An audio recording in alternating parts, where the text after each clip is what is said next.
made it alive. I probably should have texted Shayna last night to let her know. Maybe. It was good. It was a fun trip. It was a good trip. We went to, I'm trying to think what we did after. We were on our way to the string pop-up. Right. Which is actually open until May in case anyone wants to go to it. And the reason why I remember why it sounded familiar is because that's the web store in New York. Oh. And they used to be a permanent store and then they closed. And now they have just a space, a small shop there. But it's nice. It's nice. It's all the cashmere and cashmere blends and things like that. So it was just like petting everything. And you're all. Yeah, it was wonderful. I did not buy any yarn yesterday. Okay, good job. I didn't buy anything at Nitty City, which is not a reflection on them. I love Nitty City because they have a lot of wonderful knitting tools and knitting adjacent merchandise. So like t-shirts and really nice project bags and things like that. So that's why I love Nitty City. It's just to go in and see what they have.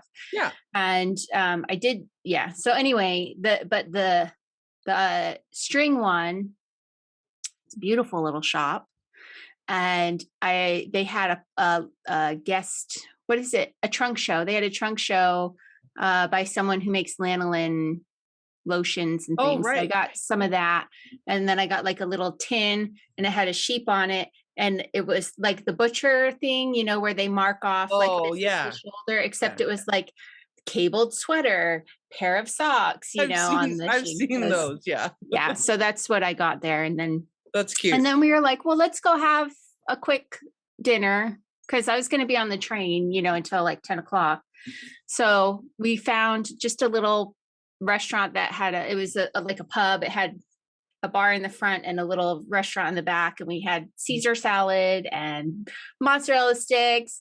And it was delicious. This little hole in the wall pub.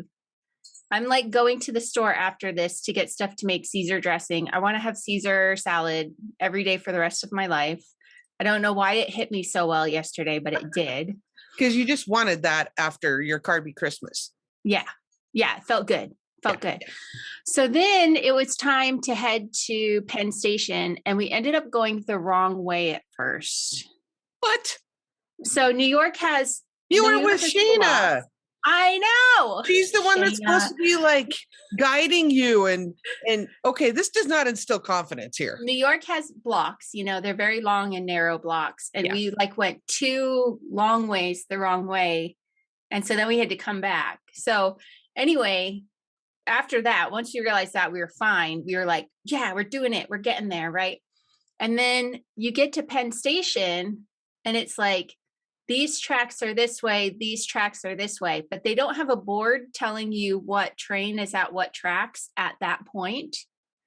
So you're like, okay, what do I do? So we picked one way and they weren't there. So then we're like, oh, because then it's a ways to get to other ones. So we're like, okay, we got it. We're going the right way. And then we got there and you look out into this large open space, right? And there's like these monoliths that are like 11 at the top. And then there's a board. And so we could see like, okay, there was like a thing on the side that had all the track things and what it was. So we're like, okay, track 11. And you get in and there's the monolith with the 11 and like a board thing. And I'm like, oh, the train's not even there because I had just come from London where they have, they have the train markers and then the train is there. And that's not how it is there. It's a big open hall and then they have the monolith and then you have to go down escalators to get to the actual train. So I was like, oh crap, the trains are downstairs from the monolith. So I was like, oh no. So Shane was like, go, you can make it. And I'm like, okay, well, they have escalators, but instead of the escalators being this way, they're like this, right? So there's an up and a down. So I was like, okay. So I go running for the closest one and that's the down one. I'm like, oh no. So then I have to like run around. Or sorry, that was the up one. So I had to run around to get to the down one. And I'm like running down the thing, and about halfway down, I can see the trains there. And so then I'm like being noisy about it, like boom, boom, boom, boom, like I'm coming, And the last car was right where it, spits you out. Yeah. And the conductor was in the opening talking to the guy who works at the station and being like, okay, well, I'll see you tomorrow, I guess. And I'm like, is this the 148? And he's like, yup. And then he just stands there, and I'm like, move. So he like slowly moves aside, and I step on, and literally like 2 seconds later, the train starts moving. Like I was like walking on the train, like, woo, to get to my seat. I've never been that close for a train before. It was very thrilling. So, especially like you say thrilling, I think stressful. I made it. I was very sweaty because I was wearing my big woolly coat with a wool shirt underneath. I took all of that off and like had it on the chair, and it was like 3 stops before I was like cool enough to put it back on again. And then it was totally uneventful. Then it was just sitting on the train. That wasn't enough. Okay. Knitting and watching. So the whole day was like weirdness with trains and subways and delightful times with Shana. So you get both sides. Yeah, but to all the people that answered in the comments from yesterday saying the 12th of never, that's probably about right. I laughed though when you posted something about how I really can't nail that down to, be a winner. It's too far out. You can't guess never and want and expect to get a ball of yarn if you win. But I can tell you that it will not be in the fall of 22. There's a couple of people that guess like this coming next fall. I'm like, yeah, no. That can't happen. Well, nope. for a couple obvious reasons. One, you'll be in Shetland, and 2, I have an annual retreat in Utah. You have your thing. Yeah, so not going to happen. So I got home, and it was a happy mail day, but it was like 10:30 at night, so I didn't open anything up yet. But I did this morning, and I got my project Lonk yarn. Ooh. So we talked about this a little bit during the British Explorers. So this is the fingering weight. Project Lonk. So explain a little bit again for people that may not have seen the other podcasts, what Project Sure. So, and then I have 2 interviews on I Thought I Knew How too, when they were kickstarting this, and then like an update. Mm-hmm. So this is Nick Corrigan is a machine knitter in Yorkshire.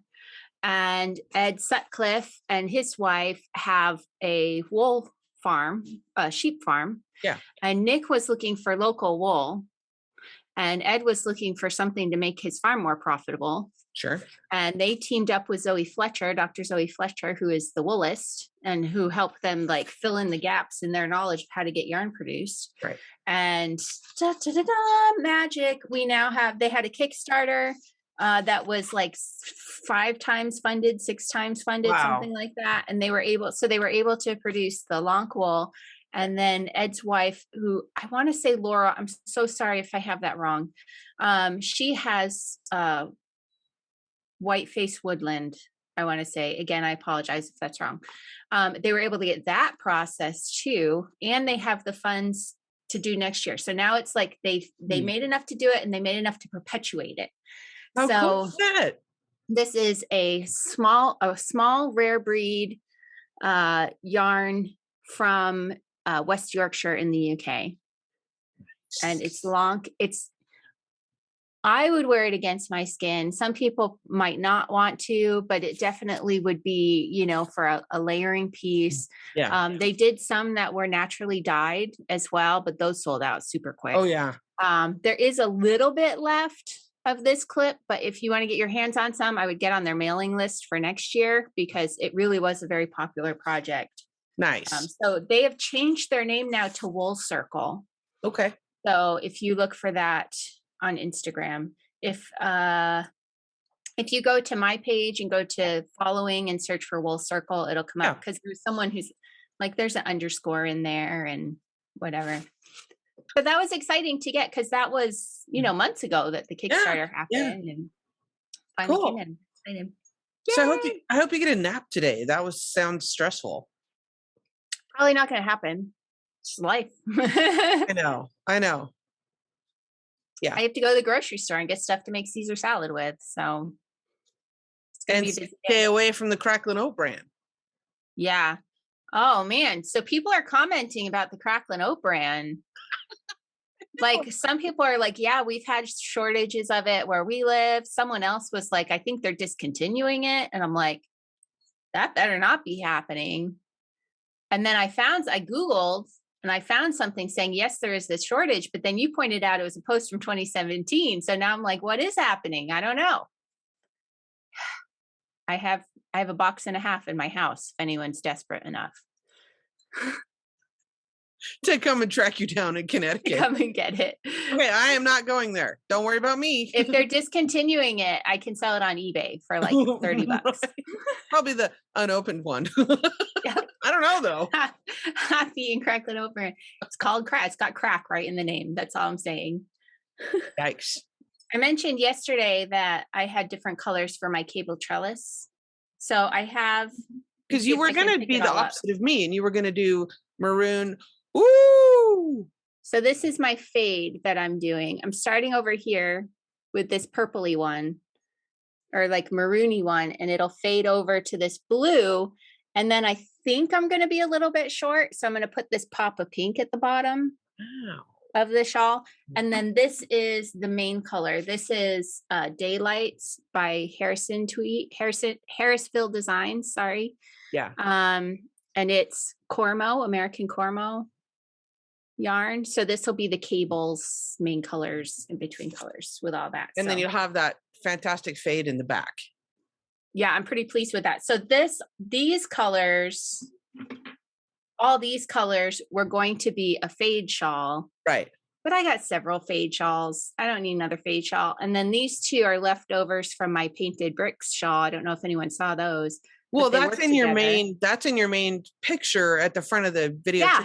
Yeah. That's my painted brick shawl. Yeah. So these two were left over and I figured that will work together, and all together it ends up the right yardage. I have to double this because this is fingering. Okay. But yeah, so that's the plan. Nice. So we'll see. Are you going to swatch or just go for it? No, I just started. Here we go. Here's cool. The beginning. Okay. Still in the garter section because yesterday, as we're recording this, yesterday was Face the Music Monday. So I was working on my Wonder Woman shawl. Right. For that. Right. So he does give, Stephen West, the pattern designer, does give instructions for swatching if you want to do that. I did a tiny swatch and then I was like, I'm going to go for it. Because if you start out with a garter stitch section, like that can be your swatch basically. I started with the other yarn. I did do the swatch and got to gauge just fine with it. So I was just going forward. And I went ahead and swatched a small swatch. I didn't cast on as many as he said, but I did a small swatch just because I'm holding fingering together. And I wanted to see if that in itself would change my gauge a little bit. Right. And shout out to Lindsay, my podcast partner, because she did this when we did Felted Clogs one time. If you're holding something double, and I had the two cakes in my Instagram photo. So then what I did was I wound those together in a giant cake. And that makes it much easier than, especially with the baby kitty. Yeah. They're not rolling over and getting having that coming out. Well, and I knew I may not have wound them together if I knew that I wasn't going to use all of it in that cake, but I am. So, and then some. So, right. So yay. So it's day 3 of Kwanzaa, and my daughter brought me a little paper. So I can't say the Swahili name, but it's collective work and responsibility. So working to help each other and in the community. Always a good principle. So this was one of the things that was sent in my box that tells you, what each day. Yeah. I think it, just bears a little reminder every day. So I enjoy that. Yeah. And I cannot say I can't say the name. Do you want to see my I want to see it. I'm waiting patiently. I'm waiting very patiently. How big this is. That's awesome. It's massive. Well, you saw yesterday was a twofer with the sport weight BFL and the fluffy alpaca stuff. Oh, wait, there's layers here. Woo! Oh my word. Wow. Holy cow. Right? Okay, I have to read you what it says. A dozen eggs. Chicken coop dye work. That's awesome. A dozen eggs.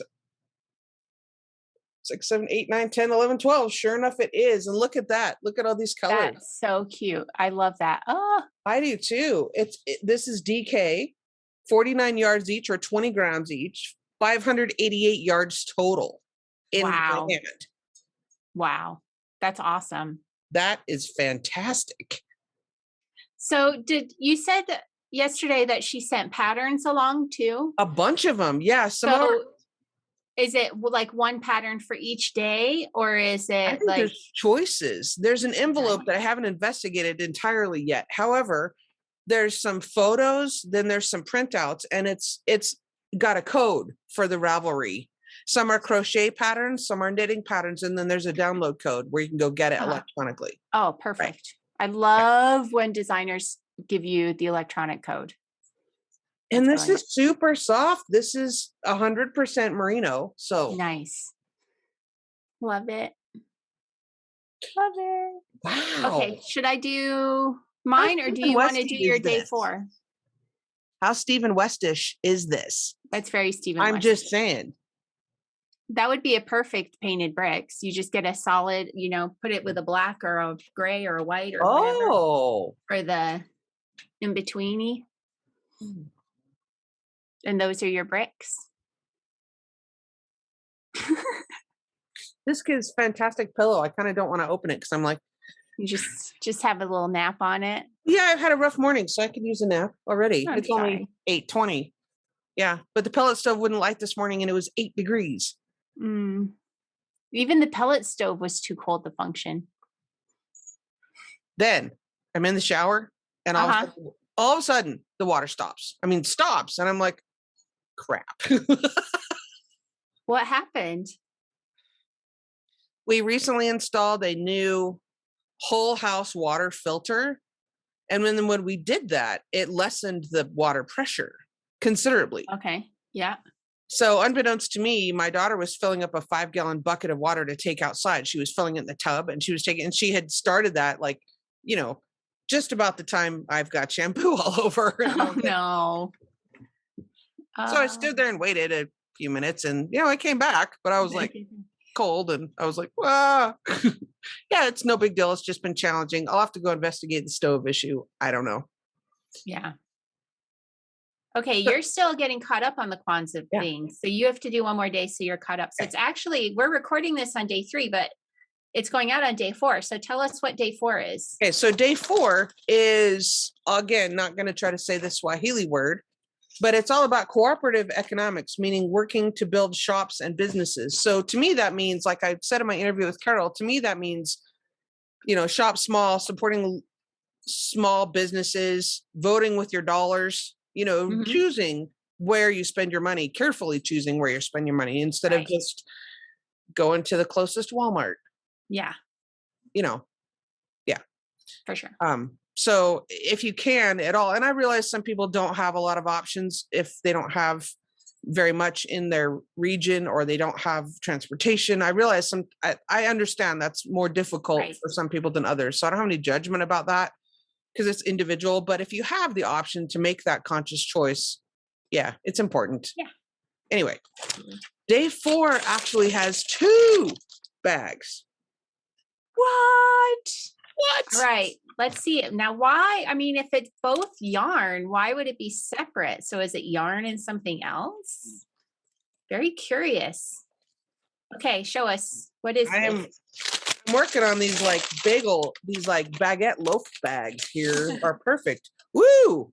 Ooh. This one is DK also, and it's called Comb Feathers. That's beautiful. So soft. Oh my gosh, Carol. I don't know where you get your bases, but this is 70% merino and 30% silk. Oh, that's why. Merino silk is lovely. Luscious. This colorway is called Weirwood. That's beautiful. That is amazing. Oh my word. Skeins like this, I'm like, what would be, it's so hard for me. I have analysis paralysis, and it's so hard for me to choose a pattern that I feel like is worthy of this yarn. Right. You know what? Do you feel like that with some of Yeah. your stash? Often. Yep. Like like it might have to live in your stash for quite a while until you can decide. So the project comes. Is it more yarn? Is it another one of the same one? It is. Bonus! Oh, Carol. That's beautiful. What a bonus. So how many yards do you have? Oh my word. 462 together. Nice. Nice. That's going to be fun to work with. Okay, you just love your yarn. I'm going to open my I'm just gonna pet it like it's a 12 kitty. days of Ontario. So here's day 7. This is from Brenda and Julia at This and That, the Williams Family Farm. And I'm going to have to look it up because it doesn't say what it is. So I'll have to go see what it is that they do. It feels like wool. Okay, what kind of sheep? Yeah.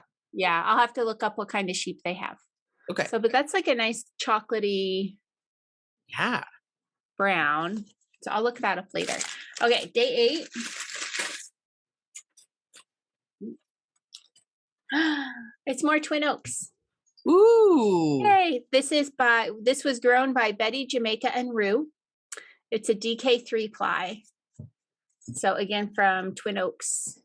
Nice. Farm. And this is where I bought mine.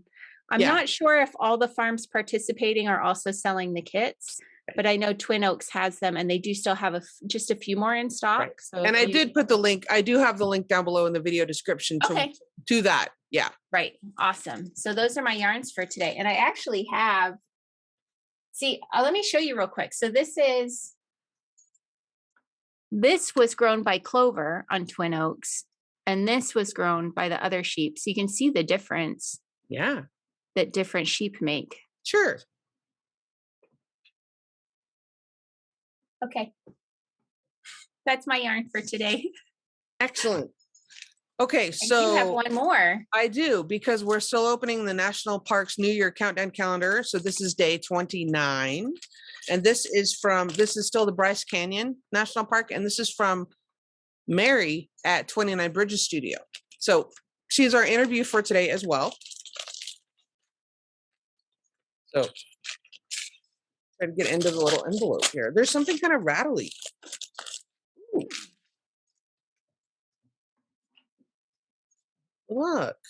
Look at that. Oh, that's pretty. Well, and remember, we had all kinds of speckly. We had variegated, speckly, and tonal for each national park. And so this was the variegated from yesterday, and then here's the speckled. Isn't that beautiful? Nice. Does that have a halo to it, or is it just the?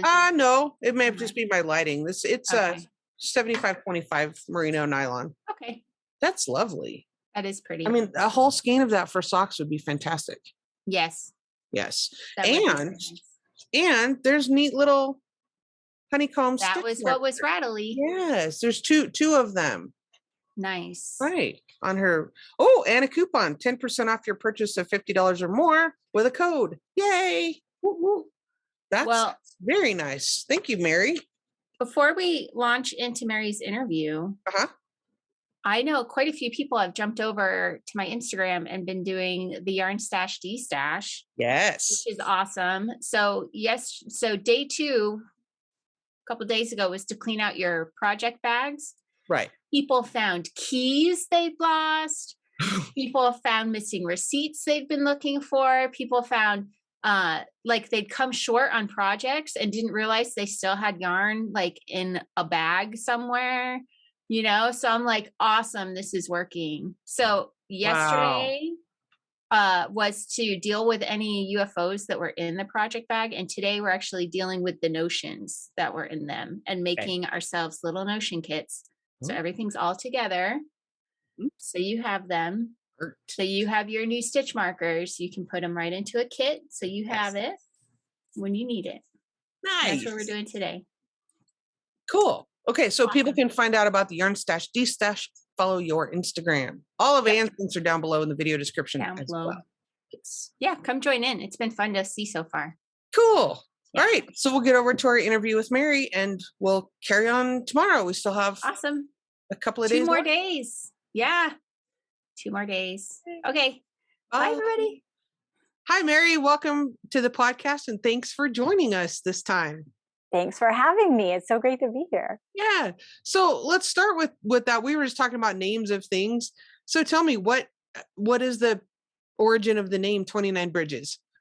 Well, I grew up in Pittsburgh until I left after college. So I love Pittsburgh, and you can't be in Pittsburgh without seeing a lot of bridges. And so I love bridges too. The architecture and the structure, I think it's really cool. So I just wanted a name that reflected my origin. And it's a very versatile name. So it doesn't have yarn or fiber in the title. So I like that about it too. Why 29? Oh, well, when I was doing my research, I was like, well, how many bridges are there in Pittsburgh? And there are 440 some, but that didn't really flow. And then no, not so much. No. So in one little part, there was 29. And I was like, that works. So that's how I got there. Wow, that is a lot. I mean, having never been to that area of well, I've never been to Pennsylvania, I don't think. Oh, okay. So yeah, I had no idea. I had no idea there were so many bridges. Yes, there are tons of bridges. Because there's 3 big rivers, and then all the little things that come off it. So a lot of water. Estuaries and rivulets and things. Okay, that makes sense. So how did you become a yarn dyer? Well, I'm a lifelong knitter. My mom taught me to knit when I was 5, and my mother and my grandmother were both sewists and knitters, and so it was just always there. And when I went to college, I was a business major, which was not really very exciting, or it didn't let me express my artistic side. So I went to the art department, and I'd always been a maker and an artist. So I started with drawing because that was what I was most familiar with, and I just that didn't click for me. But down the hall, they had all these looms and yarn and fiber, and it was just like a moth to the flame. So I was hooked, and I just kept taking the weaving self-study over. You could take it as many times as you wanted. So for 3 years, I took self-study weaving, and we had to dye all of our own yarn and fiber for our projects. So that was how I got started. Wow. Yeah. That's really cool. So tell me about the patterns that are behind you there. I'm noticing. Oh, sure. Yeah. Well, so I'm wearing the Astragal sweater. It was on the cover of a Pom Pom magazine, and it's by Mama's Teddy Bear. I really love this sweater, and it's in our DK color fern. And then we've got our Soldatna here. Right. To show off some color I thought I work. recognized that, but I wasn't sure. I was going to say it and it'd be wrong. Yeah, it's a great little color work sweater. I love that pattern. The Soldatna by Caitlin Hunter. Yes. And over here I've got this is Paulina's Big Sister by You Knit Toronto, and that is a sock single held double with either mohair or suri. We used suri. Lovely. So it's a nice little fuzzy. It's a very, very wearable sweater, simple. And then this shawl is called the Crag Hill Shawl by Cheryl Toy, and it's a personal favorite. I've got a couple of them in different colors, so I love the pattern on that one. It's really pretty. Yeah, and it was a chance to use my favorite base, our non-superwash sock. So that was why we did that one. Well, I'll ask you about that then. You just mentioned your favorite base, and so one of the questions I'd sent you before was, what is your favorite fibers or colors to work with? And so you just mentioned the non-superwash sock, and do you find that the non-superwash or superwash takes the dye more easily? Yeah, so they both act very differently, and there's things to love about both of them. So it's just your preference. I like that the non-superwash is more eco-friendly. to create. And I like the muted colors that it produces. It's not as vibrant, but I really like those soft, more muted colors, and it fuzzes up when you block it, so it's really soft. Nice. So what are some of your favorite colors? Well, I am a gray neutral person, as you can probably tell. There's some pops of color back there for other people, not for me. Right. So yeah, anything neutral. If I can put black or gray on top of any color, I will, to like mute it out. Yeah. And I would say my favorite color is like a mustard, a neutral mustard with gray. So yeah. I love gray everything, but I think that's changed a little bit. I mean, I still love gray, but it's changed a little bit for me since I went gray, because then if I wear gray and I'm gray, then I'm just all ghastly. You need a little contrast. I know, but I do love a good gray with anything. Mm-hmm. Yes. Very versatile. And it's amazing how much gray yarn we sell. Tons of it. Oh yeah, I'm not alone in that. Jill, my podcast partner, she loves a good gray, but she still has the complexion and the hair that she can get away with wearing just a gray sweater. Yeah, I can't really. I mean, I do at home, but yeah, probably not on camera. So what do you feel like makes your shop and your yarn unique? Yeah, that was a hard question. I would say that, I try to bring that artistic eye that I think I have to things. And what I like about the results of my colors is the layering that I do. I think it really adds a lot of depth to the color. So even if it's a solid or tonal, I try to really put some depth in there to just give it that extra. Right. Do you have any skeins? Like I'm noticing in the sweater you're wearing, there's a lot of, I mean, it's tonal, but there's a lot of variation and Like you movement. said, depth in that. And so I wondered if you might have a skein or two that you can show us that illustrate that. Sure. Well, here's a couple of our. Show me a good gray. gray. There's the gray. Oh, that's beautiful. Yeah, so this is our darkest gray, and I could probably sell that. I dye that every day and not run out. That and Be navy. happy. Yeah, it's just people buy so much of it. Yeah. And this is a new color called amber, and that's bringing in the mustard that I love, but it's got a lot of depth to it. And I love that color. What's the name of your favorite gray there if people want to go and look? Well, let's see, where's the other one? Okay, so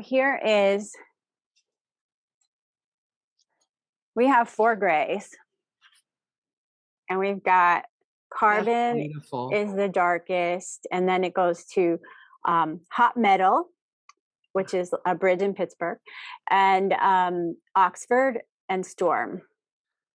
Love that. See, I would make a shawl with those 4 colors, just those 4 colors, just that. I think I'm going to make a soldatna just in gray tones. Yeah. I would love to see that. Yeah, definitely photograph that and tag me someplace. I want to see that. Okay. That would be lovely. So what's coming up for your business in 2022? Yeah, a lot. So we are expanding our non-superwash. So we had a DK non-superwash made just for us. So we've just got it. It's over there. Tons of boxes, and I haven't started dyeing it yet. I can't wait to rip into that. So we'll be adding. So we have a sock non-superwash already, and we're adding the DK. And then for summer, we're going to bring back our organic merino linen blend. It's just more of a summertime thing. And that's also non-superwash. But that was really, really fun to work with last year. So we'll bring that back. And we are launching a new self-striping yarn. So, yeah, we're very excited about that. Yeah, I'm excited about that. I love some good stripy socks. Yeah. Can you tell me more about that, or is it secret? Well, I don't even have anything to show you, but no, that's okay. But you're thinking sometime in the summer self-striping sock yarn, or will it also be like DK and other sizes? We're gonna start with sock, and we did a few shows this year, not as many as we normally do, but had some outdoor festivals, and so we felt that was pretty safe. And my husband just was like, "Hey, look at that yarn. It stripes by itself." And I was like, "Yeah, I know." And so he's all excited. He's gonna take part in this too. Nice. Um, so we're always adding new colors because that's what this is all about. So probably some new colors in there, but paired with some favorites. So what's your favorite thing to dye? Would it be the tonals and the rich layered kind of tones, or do you also enjoy like the variegated and the speckles and that kind of thing as well? Um, I find speckling, I feel really comfortable with it. So I'm always up for a good speckle, some nice layers and backgrounds, and then a lot of speckles on top of that. But I would say when I knit with the solids and the tonals. So I love both of them for different reasons. Me too. I enjoy the richness of the tonals, but on the other hand, when I have a good speckled yarn, I'm like, I mean, it kind of sounds cheesy to say this, but I like see the speckle coming up and I want to knit to there. Yeah. I'm Yes, like, oh, exactly. just one more speckle. And when I make speckles, like I don't always get to see what they even look like. So I don't get to knit a whole lot, but I'll make these little squares so that I can see what it looks like. And so our right. customers can see what it looks like when they're in the booth. And so that's fun. Yeah. You get to make your swatches. Yeah. That's great that you take the time to do that so people can see what something looks like knitted up. Yeah. Yeah. Because I don't even know when I make a new yarn. I don't know what it's going to look like. Sure. That's wonderful. So where can people find you? I mean, you're on some social media and at your website. Yeah. So all of that. And we are lucky to live in a sweet spot, I think, for the country. There are a lot of festivals around here. So we live about 20 minutes from Maryland Sheep and Wool, and some other smaller festivals, the Shenandoah Festival and Frederick, are all around here. And we've gone to Ohio and Pittsburgh and New York, North Carolina. So all around here, there's a lot going on. And we do have a few wholesale accounts, and we're in our local yarn shop too. So we're very involved with the local yarn community. Nice. So are you on Instagram as well? And okay. Yes. Instagram and Facebook. And yeah, we have an online store. Excellent. So people can just go buy directly from you if they're nowhere near Maryland. Like absolutely. And do you have a newsletter as well? Well, I aspire to have a newsletter. I know, don't we all, right? I mean, I send out like something maybe once a month if I'm lucky, because I'm just not that like together. I admire the people that can do a weekly newsletter because it's a lot. It's a lot of work. It is a lot. I know. Like you, I aspire to be that. Well, dyeing is very time consuming. So I do spend a lot of time in the studio. Well, and your wall behind you illustrates that. We're in recovery mode from festivals. So we're trying to build up our stock again. Yeah, that looks wonderful. Mary, thanks so much for joining me. Thanks for having me. It was fun.